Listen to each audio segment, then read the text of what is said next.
उस समय दूसरा मोटिवेशन दे रहा हूं, आपका बेटा पढ़ाई कर रहा है, आपका बेटा व्यापार करने गया, आपका बेटा इंटरव्यू देने गया, आप कितने भगवान के सामने गिड़गिड़ाना है, कोई फर्क नहीं पड़ने वाला।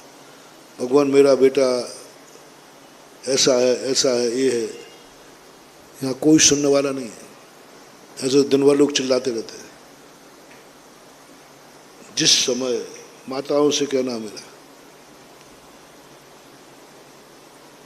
श्रीमतियों से कहना है जिन जिन की जो है, जिस समय आपका बेटा अभिषेक कर रहा हो उस समय माँ को जरूर सामने बैठा लेना, और माँ से कहना है तो उस समय जरूर अभिषेक के लिए बैठ जाना, देखने के लिए। बेटे के हाथ का अभिषेक देखो, महिलाओं के नियम हैं अभिषेक देखने के, कुछ में फर्क नहीं पड़ने वाला बंधु। अभिषेक देखने का कोई फर्क नहीं पड़ने वाला। तुम्हारी जिंदगी में तुम किसी के लिए कुछ मांग करोगे, कुछ नहीं होने वाला। यहाँ कोई किसी को नहीं पहचानता। मैं तुम्हें तरीका दे रहा हूं।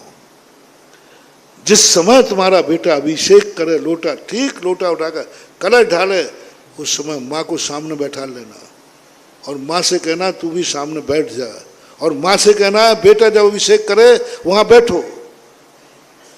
जैसे वो अभिषेक करेगा उस समय तुम कहना भगवान यही है मेरा कुल दीपक,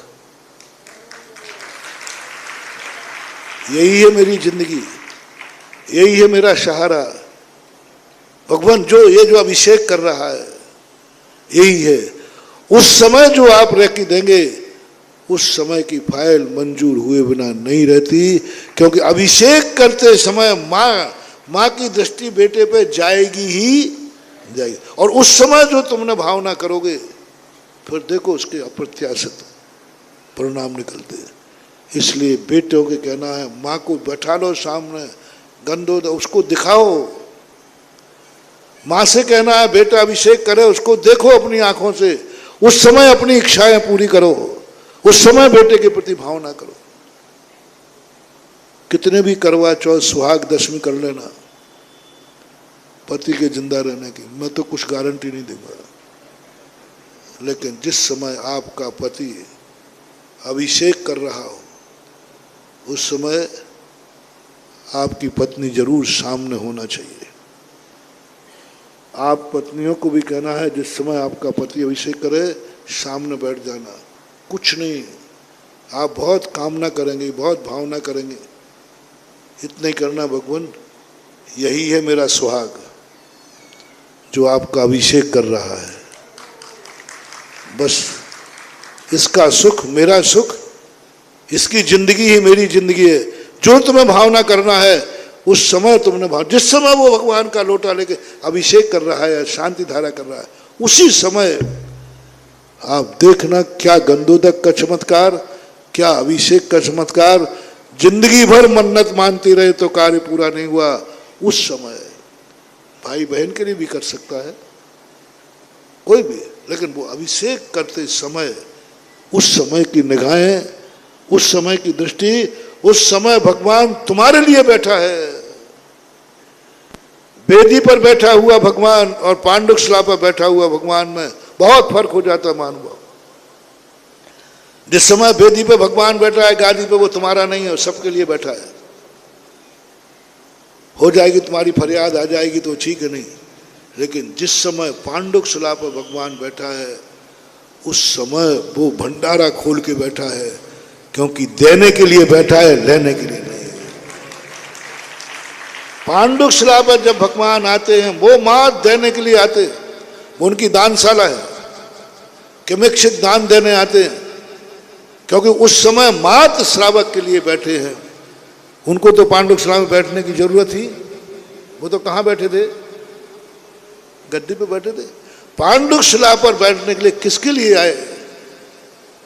मांगनंदी महाराज ने कहा, भक्त ने बुलाया, भगवान मुझे आपका गंधोदक चाहिए। उस समय मन भगवान बना के आते हैं, हमें देना ही देना है। दूसरा मोटिवेशन दे रहा हूं, जिस समय भगवान गद्दी पर बैठते हैं, राम बीजाक्षर पर बैठते हैं, अरहम बीजाक्षर पर बैठते हैं, हिरम बीजाक्षर पर बैठते हैं,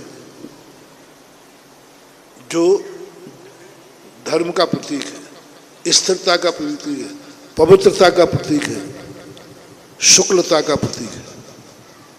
लेकिन जिस समय अभिषेक को बैठते हैं भगवान, मात्र उतनी देर के लिए श्री पर बैठते हैं। श्रीकार लिखामी के हिराम लिखामी? श्री क्यों क्यों? मांगनंदी महाराज कहते हैं कि इस समय श्री पर क्यों बैठ रहे भगवान? क्योंकि किसके लिए बैठ रहे हैं? जल्दी बोलो, आपको क्या चाहिए? धन चाहिए। जिस समय भगवान अभिषेक में श्री पर इसलिए बैठते हैं कि उस समय वो दोनों लक्ष्मियों के स्वामी हैं और दोनों लक्ष्मियों का दान देने के लिए पांडुशिला पर आके बैठे हैं श्री लक्ष्मी।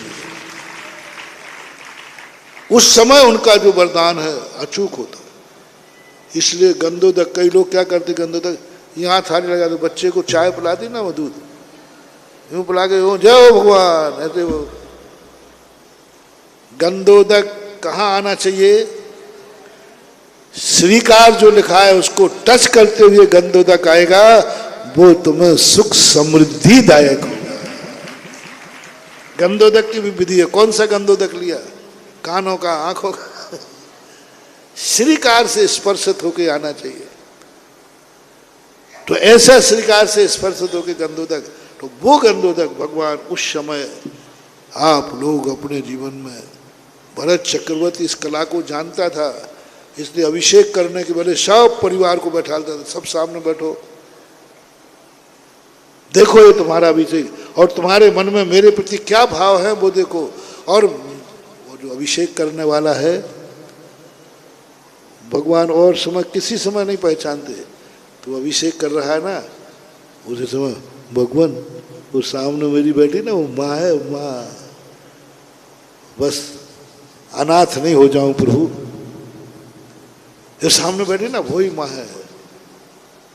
अभिषेक करते समय यदि तुमने अपने परिवार का किसी का वहां एप्लीकेशन लगाई, फिर उसके परिणाम देखना, आश्चर्यचकित परिणाम हो जाएगा। क्योंकि उस समय भगवान की मुद्रा मां दाता के रूप में है, देने के रूप में है, मां देते हैं, देने के लिए ही भंडारे में आए हैं। अभिषेक का समय का भंडारा है। मैं सोचता था भगवान को कोई गर्मी तो चढ़ती नहीं, ये अभिषेक क्यों किए जाते हैं? क्योंकि उस समय भगवान की एनर्जी देने के रूप में। इसलिए आप लोग कभी कभी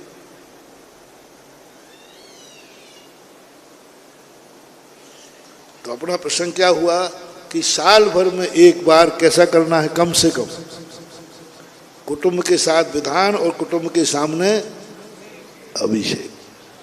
और यदि तुम बड़ा चाहते हो तो रिश्तेदारों के लिए ले लो, रिश्तेदारों को बुला करके एक सामूहिक साल भर में एक बार। परसों भी यहीं रुक गए थे, अभी भी यहीं रुक गए। अभी हमें वो बात बताना है बाकी कि तुम्हारे जीवन में ऐसी जिंदगी के सारे रिश्तेदार को बुला करके के लायक, उसके खर्चा पानी लायक बने रहो। कभी आपने क्या रिश्तेदारों के साथ कभी विधान किया? क्या रिश्तेदारों के साथ कभी तीर्थ वंदना की? रिश्तेदारों के साथ कभी भगवान का अभिषेक किया? एक बार करना, हो सके तो साल में एक बार, नहीं हो सके तो एकदम बिल्कुल सबसे आदेश के रूप में कह रहा हूं, जिंदगी में एक बार, जिंदगी में एक बार अपने जिस मंदिर में जहां भी तुम एक बार परिवार के साथ मिलकर के अभिषेक। परिवार यानी रिश्तेदार, कुटुंब यानी गोत्र। कुटुंब किसे बोलते हैं? गोत्र को। और परिवार किसे बोलते हैं? सब और रिश्तेदार, दोस्त यार, सब जो तुम्हारे संबंधी हैं उनको मिलकर के साल भर में एक बार कोई तीर्थ यात्रा, एक बार कोई विधान, एक बार कहीं एक अभिषेक, और एक बार पूरे रिश्तेदार मिलकर के एक दान जरूर देना कोई।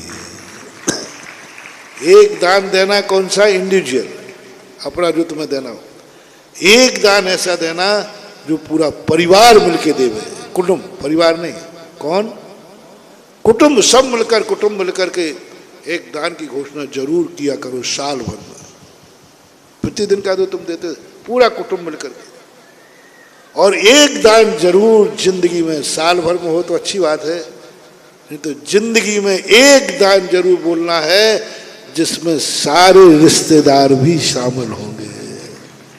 एक एक रिश्तेदार, एक एक जितने रिश्तेदार हैं सबसे मिलकर के, हमारे परिवार रिश्तेदारों की तरफ से सबसे, चाहे भली वो एक कमरा बनाओ, चाहे वो